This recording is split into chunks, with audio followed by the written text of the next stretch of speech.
bersihkan pangkal pokok bunga kantan.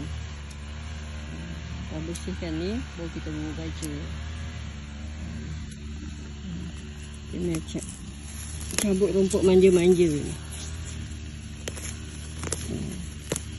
Sambil kita keluarkan peluh. Ke dalam ni kita cabut rumput. Ni pokok yang tumbuh kat sini. Cik paduk. Bagus ni. Untuk kecil manis.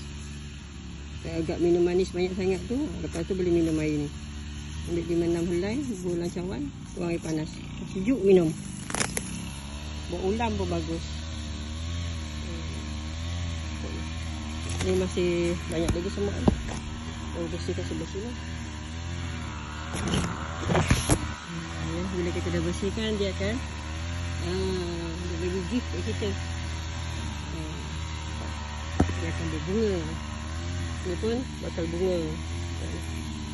Ni dah bunga kembang.